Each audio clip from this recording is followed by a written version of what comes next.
Baik, selamat hari Sabat saudaraku dalam Tuhan. Puji Tuhan kita dapat berkumpul kembali bersama-sama melalui ibadah online ini. Pekabaran kita pada Sabat pagi ini berbicara tentang pembenaran oleh iman dan apa dampak doktrin Trinitas terhadap pembenaran oleh iman ini. Beberapa waktu lalu ada sahabat saya yang menghimbau saya agar melihat gambaran besar tentang rencana penebusan supaya memahami tentang kealahan. Nah, pembenaran oleh iman ini adalah bagian dari rencana penebusan atau rencana keselamatan itu. Dan dengan memahami dengan benar tentang kealahan akan menolong kita mengerti dengan benar tentang pembenaran oleh iman. Secara garis besar, kita sudah bahas dalam KKR online beberapa waktu yang lalu. Dan Sabat ini kita akan lihat lebih mendalam agar pembaharuan boleh menjadi bagian hidup kita dan umat Allah yang setia dan jujur hatinya. Pembenaran oleh iman ini adalah pekabaran yang Paulus selalu kumandangkan. Karenanya mari kita mulai dengan membuka buku 1 Korintus. 1 Korintus 6 ayat 17. Tetapi siapa yang mengikatkan dirinya kepada Tuhan menjadi satu roh dengan Dia. Siapakah Tuhan yang Paulus maksudkan? Bila kita membaca 1 Korintus 8 ayat 6, Tuhan yang Paulus maksudkan adalah Tuhan Yesus Kristus. Sebagai seorang Kristen, umumnya kita semua sudah mendengar tentang doktrin pembenaran oleh iman. Lebih daripada doktrin-doktrin lainnya. Dan umumnya, umat Kristen mengaku bahwa mereka meyakini doktrin pembenaran oleh iman ini. Tetapi saat ditanya, apakah pembenaran oleh iman tersebut, tidak semua mempunyai pengertian yang sama dan tidak semua bisa menjelaskan pemahaman yang sama. Khususnya, apa peran kealahan dalam pembenaran oleh iman tersebut. Karenanya, sebagai tahap pertama, kita perlu mengerti terlebih dahulu apa yang dimaksud dengan pembenaran oleh iman itu. Pembenaran oleh iman mengacu pada pembenaran yang diterima oleh iman. Kita perhatikan ayat-ayat berikut ini. Roma 3 ayat 20 sampai 22. Sebab tidak seorang pun yang dapat dibenarkan di hadapan Allah oleh karena melakukan hukum Taurat. Karena justru oleh hukum Taurat orang mengenal dosa. Tetapi sekarang, tanpa hukum Taurat, kebenaran Allah telah dinyatakan. Seperti yang disaksikan dalam kitab Taurat dan kitab-kitab para nabi, yaitu kebenaran Allah karena iman dalam Yesus Kristus bagi semua orang yang percaya. Sebab tidak ada perbedaan. Perhatikan, pokok yang sangat penting dalam ayat ini. Paulus tidak berbicara tentang kebenaran manusia, tetapi dia berbicara tentang kebenaran Allah. Atau yang dia sebut kebenaran Allah yang telah dinyatakan seperti yang disaksikan dalam kitab Taurat dan kitab-kitab para nabi. Nah, masih dalam buku Roma juga kita buka pasal 10. Roma 10 ayat 3 berkata, sebab oleh karena mereka tidak mengenal kebenaran Allah dan oleh karena mereka berusaha untuk mendirikan kebenaran mereka sendiri, maka mereka tidak takluk kepada kebenaran Allah. Kebenaran yang ditawarkan pada kita bukan bersumber dari manusia, tetapi bersumber dari kebenaran Allah.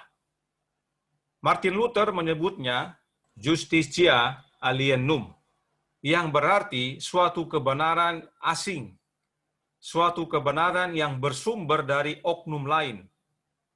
Selanjutnya dia juga berkata bahwa kebenaran ini adalah kebenaran yang extra nos. Ini semua bahasa Latin karena zaman Martin Luther banyak menggunakan bahasa Latin, atau yang artinya di luar kita. Ya.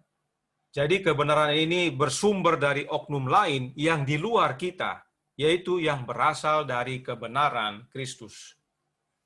Paulus begitu jelas dalam tulisannya, dia mengarahkan para pembaca kepada kebenaran khusus, kebenaran yang tidak didapati melalui penurutan hukum.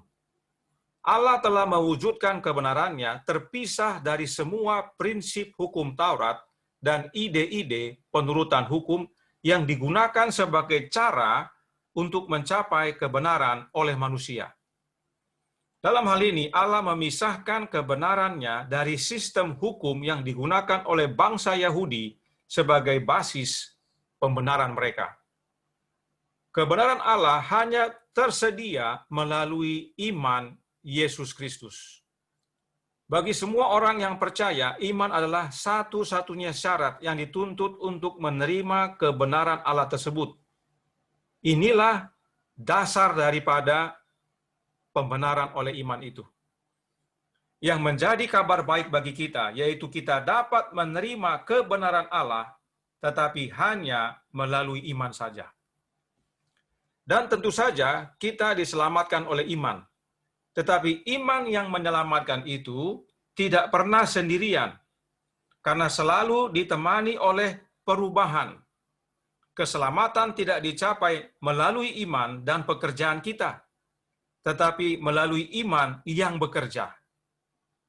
Ajaran daripada pembenaran oleh iman ini tidak meniadakan pekerjaan oleh iman, tetapi meniadakan pekerjaan karena hukum Taurat. Pekerjaan hukum dan pekerjaan iman sangat berbeda.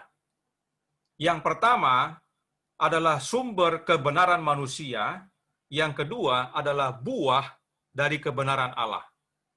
Yang pertama adalah penyebab, yang kedua adalah akibat. Ini penting kita pahami tentang pembenaran oleh iman itu. Kembali kepada pokok yang penting.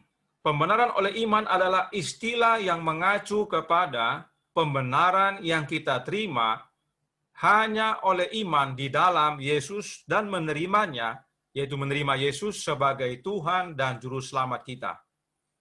Perhatikan bagaimana Paulus menulisnya dalam Filipi 3 ayat 9 yang berkata, "Dan berada dalam Dia bukan dengan kebenaranku sendiri karena menaati hukum Taurat, melainkan dengan kebenaran karena kepercayaan kepada Kristus, yaitu kebenaran yang Allah anugerahkan berdasarkan kepercayaan." Kebenaran datang karena iman kepada Allah, bukan hasil usaha kita memelihara hukum Taurat, tetapi karena kita percaya kepada Yesus. Inilah ajaran Alkitab tentang pembenaran oleh iman itu. Begitu sederhana dan benar, serta memerdekakan. Waktu kita mempelajari doktrin ini, pertanyaan pertama mungkin yang timbul dalam pikiran saudara dan saya ialah, bagaimana mungkin saya atau kita semua dapat menerima pembenaran Allah hanya dengan percaya kepada anaknya? Sepertinya mudah dan sederhana. Sebelum kita pelajari tentang kebenaran Bapa dan Anak ini, ya, teristimewa identitas Roh Kudus tersebut, kita umumnya, termasuk saya, memikirkan bahwa pembenaran oleh iman ini hanyalah sebuah teori belaka yang kita terima tanpa kita mengerti. Namun ketika kita semua belajar dan menyadari pentingnya mengetahui siapa Roh Kudus itu sesuai Alkitab, pengertian kita terbuka dan kita dapat melihat betapa dalam aplikasinya pemahaman tentang Allah ini terhadap doktrin pembenaran oleh iman. Sekarang dari lubuk hati kita semua, saya yakin, serta apa yang kita pikirkan, masing-masing kita yang sudah belajar dan mengenal identitas Roh Kudus tentunya bersyukur dan memuji Allah. Karena dengan memahami siapa Roh Kudus itu, menolong kita mengerti pembenaran oleh iman dan memerdekakan kita. Serta tentunya kita mengerti akan rencana keselamatan itu. Nah, apakah kebenaran itu? Pernahkah kita memikirkannya? Jika kebenaran yang kita terima hanyalah melalui iman dan bukan melalui penurutan akan hukum Taurat, apakah kebenaran itu sebenarnya? Tidak mungkin kebenaran itu mengacu pada tindakan kita. Memang betul bahwa tindakan yang benar dihasilkan oleh hati dan pikiran yang benar. Tetapi tentu saja ada akar atau sumbernya. Hal inilah yang harus kita pahami. Ada beberapa pengertian tentang kebenaran Allah. Yang pertama, ada yang percaya itu melalui perbuatan. Sebagian orang mengartikan kebenaran Allah sebagai perbuatan baik yang berfokus pada tindakan-tindakan penurutan akan hukum Taurat. Saya sudah ini, saya sudah itu. Mereka mengikuti tindakan-tindakan yang diperbolehkan dan yang tidak diperbolehkan oleh hukum. Ya. Dengan kata lain, mereka sendirilah yang membuat keputusan bagaimana seharusnya mereka dapat berdiri bagi Allah berdasarkan perbuatan-perbuatan mereka. Keputusan mereka sendirilah yang menyatakan mereka benar atau tidak. Yang berikutnya, ada juga kebenaran Allah yang orang pahami sebagai perubahan catatan di surga. Sebagian orang mengerti bahwa kebenaran Allah adalah perubahan catatan Allah dalam buku surga, atau perubahan yang terjadi dalam pikiran Allah tentang kita, orang berdosa ini. Sebelum menerima Yesus, Allah melihat sebagai orang berdosa. Tetapi setelah kita menerima Yesus, Allah melihat kita sebagai orang yang benar. Kepercayaan ini menekankan pada perubahan catatan buku di sorga, bukan perubahan pada kehidupan kita. Jadi sebelum kita menerima Yesus, tercatat di sorga sebagai orang berdosa. Dan setelah kita menerima Yesus, tercatat di sorga sebagai orang benar. Ada yang memahami demikian. Kedua pemahaman ini memiliki elemen yang benar, tetapi keduanya juga mengartikan pokok yang salah. Menurut pengertian saya, kebenaran ini mengacu kepada pribadi dan bukan kepada perbuatan baik. Bukan pula sekedar perubahan catatan di sorga. Jadi meskipun ada unsur yang benar, tapi pengertian itu mempunyai pokok-pokok yang salah.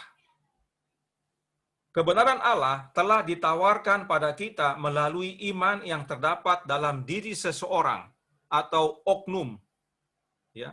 Karena itulah hakikat dan sifat oknum tersebut.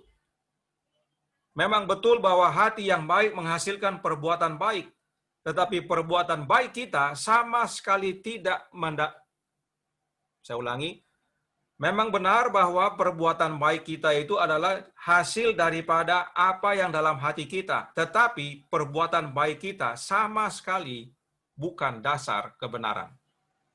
Bisakah seseorang menjadi kudus tanpa Allah? Jawabnya tentu saja tidak. Kekudusan semata-mata adalah sifat yang hanya dimiliki oleh Allah sendiri. Tanpa Allah, tidak seorang pun dapat menjadi kudus. Hal yang sama juga berlaku kepada kebenaran. Kebenaran adalah sifat Allah. Sama dengan kekudusan, itu adalah sifatnya. Tanpa Allah, kita tidak bisa menjadi benar.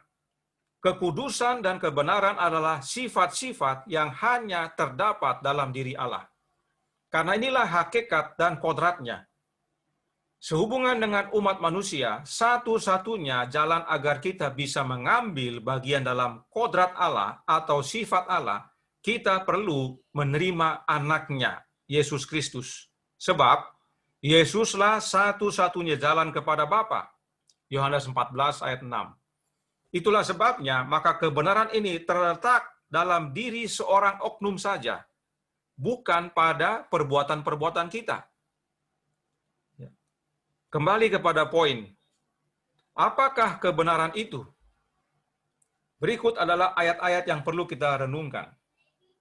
Yeremia 23 ayat 5 dan 6. Kita ambil khusus dari terjemahan lama. Bahwasanya hari akan datang, demikianlah firman Tuhan, apabila aku menumbuhkan bagi Daud suatu pucuk yang adil, maka ia itu akan kerajaan seperti raja, dan ia pun akan selamat sentosa, dan lagi berbuat insaf, dan adalat di atas bumi. Pada zaman itu, orang Yehuda akan dipeliharakan, dan orang Israel pun akan duduk dengan sentosa. Maka inilah akan namanya disebut orang akan Dia, Tuhan yang kebenaran kami. Mengapa kita menggunakan terjemahan lama? Karena memiliki makna yang sama dengan Alkitab terjemahan King James.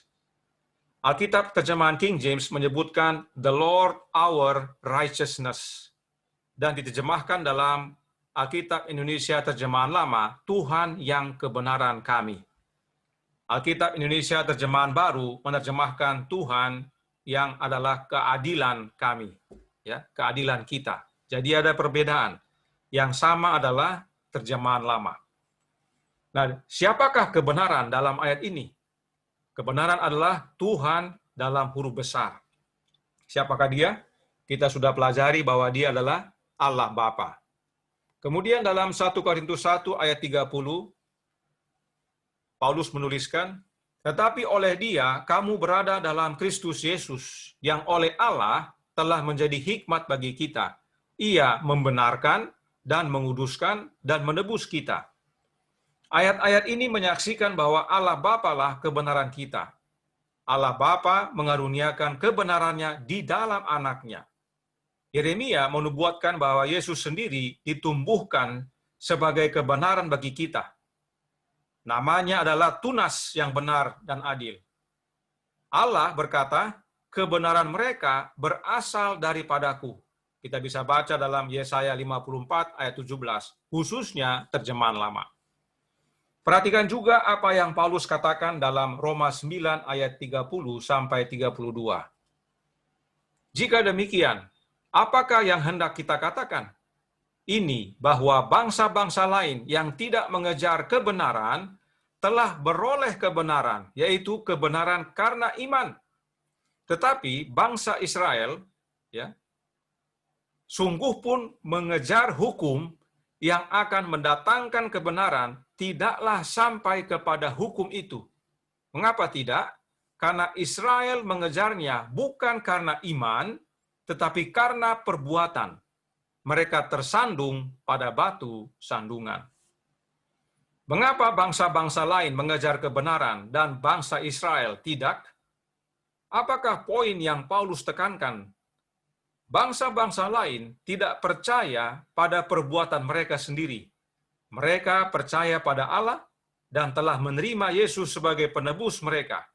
Sedang bangsa Israel menolak Yesus dan percaya pada usaha-usaha mereka sendiri. Intinya adalah, kebenaran itu terdapat di dalam Yesus. Apabila kita memiliki Yesus, kita memiliki kebenaran Allah. Apabila kita tidak memiliki Yesus, maka kita tidak memiliki kebenaran Allah itu. 2 Korintus 5 ayat 21, Paulus melanjutkan, Dia yang tidak mengenal dosa telah dibuatnya menjadi dosa karena kita, supaya dalam Dia kita dibenarkan oleh Allah. Dia di sini adalah Yesus Kristus. Kita telah dijadikan benar oleh Allah dalam Kristus. Dalam Kristus terdapat kebenaran ini. Dia telah dibuat menjadi kebenaran bagi kita. Dengan kata lain, kebenaran yang kita terima oleh iman atau kebenaran yang menyelamatkan kita terdapat di dalam kehidupan Yesus Kristus itu sendiri. Perhatikan tulisan Alkitab berikut ini dalam Roma 5 ayat 10. Roma 5 ayat 10 berkata, sebab jikalau kita ketika masih seteru diperdamaikan dengan Allah oleh kematian anaknya, lebih-lebih kita yang sekarang telah diperdamaikan pasti akan diselamatkan oleh hidupnya. Kita diselamatkan dan diperdamaikan dengan Allah atau dibenarkan dengan menerima hidup Kristus. Keselamatan dan kebenaran terdapat di dalam Anak Allah, Yesus Kristus. Itu sebabnya Yohanes menyatakan dalam 1 Yohanes 5 ayat 12, barang siapa memiliki anak, ia memiliki hidup. Barang siapa tidak memiliki anak, ia tidak memiliki hidup. Inilah unsur terpenting dari pembenaran oleh iman itu. Apabila orang berdosa bertobat dan menerima Yesus sebagai juru selamat, Allah memberikan kepada orang yang bertobat itu roh anaknya atau hidup anaknya. Sebagaimana Galatia 4 ayat 6 dan Kisah 3:26. Oleh sebab itu, Alkitab berkata dalam 2 Korintus 4 ayat 10-11, kami senantiasa membawa kematian Yesus di dalam tubuh kami, supaya kehidupan Yesus juga menjadi nyata di dalam tubuh kami. Sebab kami yang masih hidup ini terus-menerus diserahkan kepada maut karena Yesus, supaya juga hidup Yesus menjadi nyata di dalam tubuh kami yang fana ini. Inilah landasan dari ajaran pembenaran oleh iman, yaitu kehadiran Kristus di dalam kita. Satu-satunya cara kita mendapat kebenaran atau dibenarkan adalah ketika kita menjadi bagian dari hidup Allah atau mengambil bagian dari kodrat kebenaran Allah. Bagaimana caranya? Dengan menerima hidup atau roh daripada anak Allah, Yesus Kristus. Alkitab menyatakan dalam Kolose 1 ayat 26 dan 27, yaitu rahasia yang tersembunyi dari abad ke abad dan dari turunan ke keturunan, tetapi yang sekarang dinyatakan kepada orang-orang kudusnya. Kepada mereka Allah mau memberitahukan betapa kaya dan mulianya rahasia itu di antara bangsa-bangsa lain, yaitu, ini rahasia itu yang telah diungkapkan. Kristus ada di tengah-tengah kamu, Kristus yang adalah pengharapan akan kemuliaan. Dalam bahasa Indonesia disebutkan Kristus di tengah-tengah kita, tapi dalam bahasa Inggris lebih baik lagi dikatakan Kristus di dalam kamu. Ya, bila mana Kristus di dalam kita, itulah pengharapan akan kemuliaan atau keselamatan. Inilah rahasia yang dari abad ke abad, tetapi sekarang dinyatakan kepada kita. Sebab kebenaran itu adalah di dalam Yesus. Inilah pentingnya memahami Kristus di dalam kita. Selanjutnya, 1 Yohanes 4 ayat 4 berkata, kamu berasal dari Allah, anak-anakku, dan kamu telah mengalahkan nabi-nabi palsu itu, sebab roh yang ada di dalam kamu lebih besar daripada roh yang ada di dalam dunia. Roh siapa yang Yohanes maksudkan? Roh anak Allah. Sebab roh Kristuslah yang Allah Bapa utus ke dalam hati kita. Galatia 4 ayat 6. Roh itu yang ada di dalam kamu, katanya Yohanes. Dan roh itu, roh Yesus itu lebih besar dari roh yang ada di dalam dunia ini. Itu sebabnya Paulus menyaksikan dalam Galatia 2 ayat 20. Ayat yang merupakan ayat hafalan umat Tuhan. Namun aku hidup, tetapi bukan lagi aku sendiri yang hidup, melainkan Kristus yang hidup di dalam aku. Dan hidupku yang kuhidupi sekarang di dalam daging adalah hidup oleh iman dalam anak Allah yang telah mengasihi aku dan menyerahkan dirinya untuk aku. Oleh apa atau bagaimana Kristus boleh tinggal dan hidup dalam kita? Paulus lanjutkan, Efesus 3 ayat 17. Sehingga oleh imanmu, Kristus diam di dalam hatimu dan kamu berakar serta berdasar di dalam kasih. Jadi Kristus tinggal atau diam di dalam hati kita oleh iman. Dan kebenaran Allah itu adalah Yesus Kristus itu sendiri. Dan bila oleh iman Yesus diam dalam hati kita, maka itu sama dengan kebenaran Allah diam di dalam hati kita oleh iman. Kebenaran itu yang membenarkan kita oleh iman. Artinya, Yesuslah yang membenarkan kita. Karenanya, Paulus menasihatkan, 2 Korintus 13 ayat 5, ujilah dirimu sendiri, apakah kamu tetap tegak di dalam iman. Selidikilah dirimu, apakah kamu tidak yakin akan dirimu, bahwa Kristus Yesus ada di dalam diri kamu, sebab jika tidak demikian, kamu tidak tahan uji. Kita dinasihatkan untuk uji diri kita, apakah kita tegak dalam iman. dan oleh iman Kristus tinggal dalam hati kita. Tidak heran Paulus lanjutkan, selidiki diri apakah sudah yakin bahwa Kristus ada di dalam diri kita. Kita perlu pastikan apakah Yesus ada dalam diri kita. Dan pertama yang kita perlu lakukan adalah uji diri kita. Apakah kita tegak dalam iman? Sebab oleh iman Kristus diam dalam hati kita. Ya. Tidak heran kita diminta untuk uji apakah kita tegak dalam iman. Sebab bila mana ditemukan tidak ada Kristus dalam diri kita, tidak heran kita tidak tahan uji. Dan tidak hanya tahan uji, bila Kristus tidak dalam diri kita, keselamatan pun bukan menjadi bagian kita. Tetapi bila mana Kristus dalam diri kita, kita tidak hanya tahan uji. Paulus lanjutkan dalam Roma 8 ayat 10. Tetapi jika Kristus ada di dalam kamu, maka tubuh memang mati karena dosa, tetapi roh adalah kehidupan oleh karena kebenaran. Ya. Jika Kristus di dalam kita, maka kita memiliki hidup. Kenapa? 1 Korintus 15 ayat 45 katakan, seperti ada tertulis, manusia pertama, Adam, menjadi makhluk yang hidup, tetapi Adam yang akhir menjadi roh yang menghidupkan. Adam yang akhir adalah Yesus Kristus, dan dia telah menjadi roh yang menghidupkan. Itu sebabnya dengan memiliki Kristus diam di dalam kita, oleh iman, kita memiliki roh yang menghidupkan. Kita memiliki hidup itu. Terlebih lagi, 1 Yohanes 5 ayat 11 dan 12. Dan inilah kesaksian itu. Allah telah mengaruniakan hidup yang kekal kepada kita, dan hidup itu ada di dalam Anak-Nya. Barang siapa memiliki anak, ia memiliki hidup. Barang siapa tidak memiliki anak, ia tidak memiliki hidup. Hidup yang kekal, Allah Bapa karuniakan di dalam Anak-Nya. Ini pentingnya kita menerima anak tinggal dalam hidup kita. Jadi meski tubuh kita ini mati karena dosa, tetapi bila mana kita memiliki Kristus diam dalam diri kita, maka kita memiliki hidup yang kekal yang Bapa karuniakan melalui dan di dalam Anak-Nya.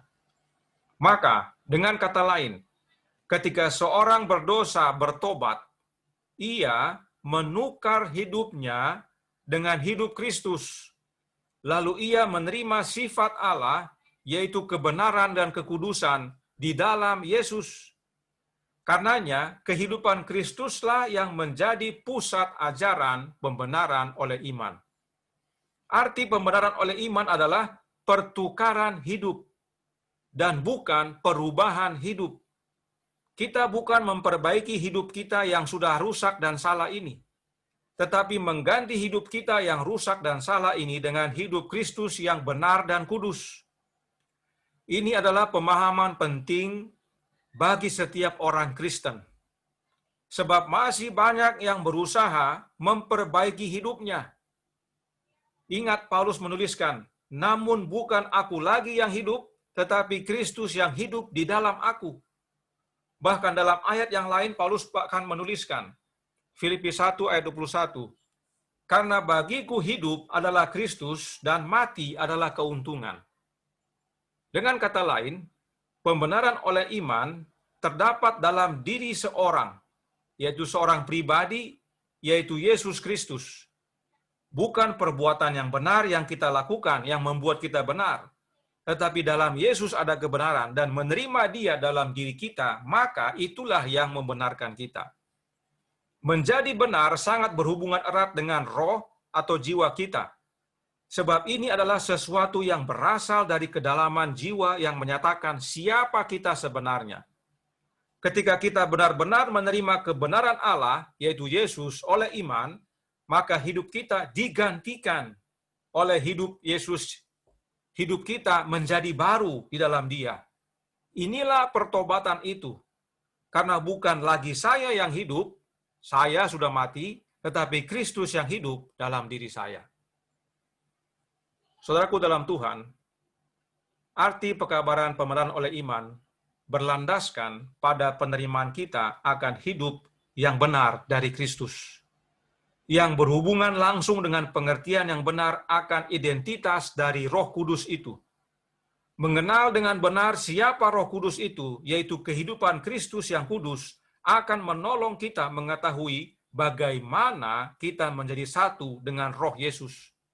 Kita diikat dengan Roh Kristus ketika kita menerima kehidupannya. Arti daripada Injil atau kabar baik bagi kita manusia yang berdosa adalah pemulihan hidup kita ini. Alkitab menyatakan bahwa hidup yang benar itu hanya terdapat dalam hidup Yesus Kristus Anak Allah, yang kita terima dengan cara menerima Roh-Nya. Itu sebabnya Yohanes meneguhkan dengan berkata dalam 1 Yohanes 5 ayat 13, "Semuanya itu kutuliskan kepada kamu, supaya kamu yang percaya kepada nama Anak Allah tahu bahwa kamu memiliki hidup yang kekal."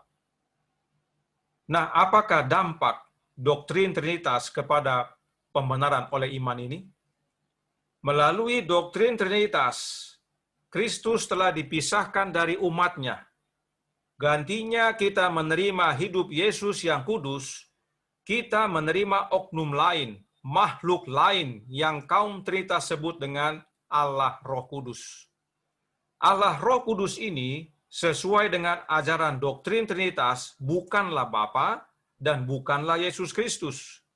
Karenanya, doktrin Trinitas merupakan ajaran yang menyerang langsung kepada fondasi pembenaran oleh iman itu. Kita sudah lihat dan pelajari berdasarkan penjelasan Alkitab bahwa kita dibenarkan oleh menerima Yesus, bukan dibenarkan oleh oknum lain yang disebut Allah Roh, yang tidak pernah mengalami inkarnasi sebagai manusia, yang tidak pernah hidup sebagai manusia, mengalami penderitaan karena pencobaan manusia, dan tentu saja tidak pernah mengalahkan pencobaan-pencobaan yang dialami oleh manusia. Inilah pentingnya mengenal dengan benar tentang siapa Roh Kudus tersebut. Bahwa Roh itu adalah hidup, dan hidup itulah hidup yang kudus. Satu-satunya manusia yang hidup di dunia ini yang memiliki hidup yang kudus adalah Yesus Kristus. Inilah pentingnya kita menerima Roh-Nya yang kudus. Inilah fondasi pembenaran oleh iman itu. Sebab kita menerima kehadiran Yesus melalui Roh-Nya hanya oleh iman. Dengan kebenaran ini, pembenaran oleh iman menjadi satu yang nyata dan penuh arti dalam diri kita.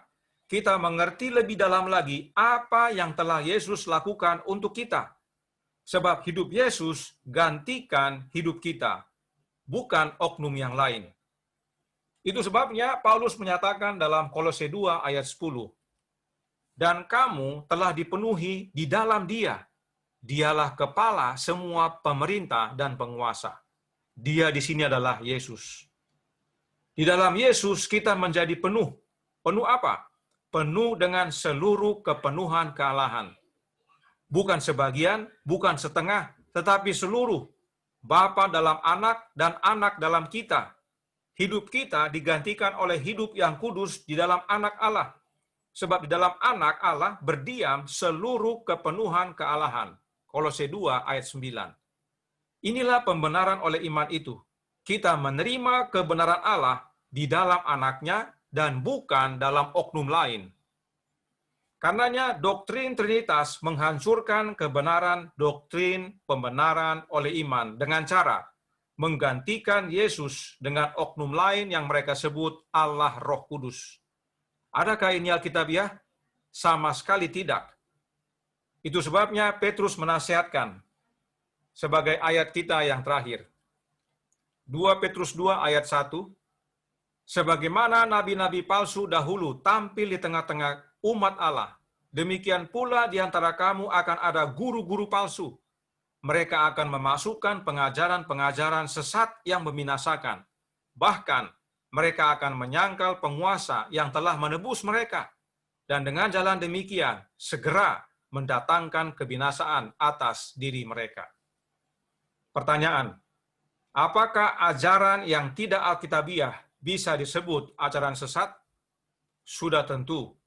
Dan baru saja kita lihat bahwa doktrin Trinitas tidak alkitabiah karena menghancurkan fondasi pembenaran oleh iman dengan menggantikan Yesus dengan oknum lain yang bukan Yesus yang mereka sebut Allah Roh.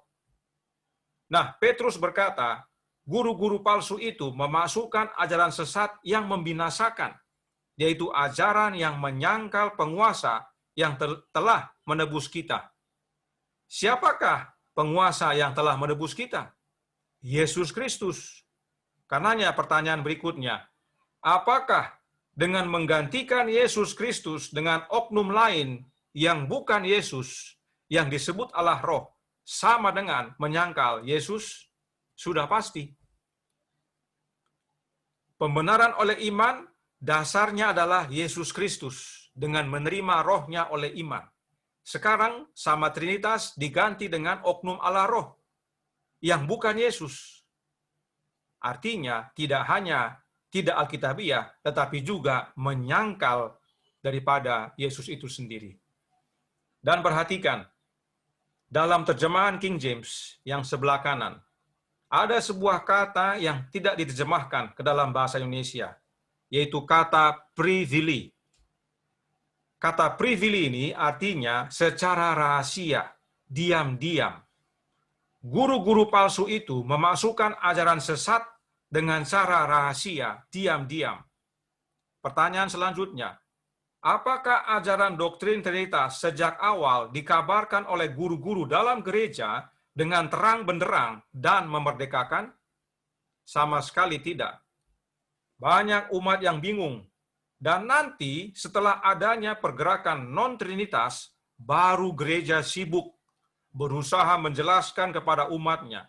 Dan tidak sedikit dengan cara tekanan dan ancaman. Ini bukti doktrin Trinitas dimasukkan dengan cara diam-diam. Namun kebenaran Alkitab memerdekakan, dan inilah yang kita telah rasakan. Itu sebabnya kita perlu kabarkan. Kita merdeka di dalam Kristus, sebab hidupnya menggantikan hidup kita. Kita tidak lagi diperhamba oleh dosa. Hidup kita menjadi benar karena kebenaran Allah, yaitu Yesus, hidup di dalam kita melalui kehadiran roh anaknya, roh anak Allah, oleh iman. Inilah pembenaran oleh iman yang alkitabiah. Apakah pilihan saudara? Adalah himbauan kami agar saudara memilih kebenaran Alkitab. Terima Yesus dalam hati oleh iman dan terima rohnya masuk dalam hati kita. Tuhan memberkati, saya bawa dalam nama Yesus. Amin. Mari kita berdoa. Bapa kami yang di sorga, Allah pencipta langit dan bumi, laut dan segala isinya, Allah yang maha besar, maha kuasa, sumber segalanya, yang kami sembah selalu melalui anak-Mu yang tunggal, Yesus Kristus. Terima kasih atas nasihat penting bagi kami tentang pembenaran oleh iman. Kiranya pengenalan kami yang benar tentang Bapa, Anak, dan siapa Roh Kudus mengubahkan kehidupan kami. Sebab kami sekarang mengerti bahwa pembenaran itu hanya terdapat di dalam Yesus. Tidak ada yang lain. Biarlah masing-masing kami mulai hari ini hanya menerima Kristus dalam hati ini oleh iman. Dan kami boleh merasakan pertobatan, yaitu hidup kami digantikan oleh hidup Kristus. Kami menang dan merdeka di dalam Dia. Tolong kami ya Bapa, curahkan roh anak-Mu dalam hati ini. Kehendak-Mu yang jadi, ampun kami akan dosa dan salah. Karena kami berdoa hanya melalui satu jalan, Anak Allah yang tunggal, Yesus Kristus, yang adalah Tuhan dan Juru Selamat kami. Amin.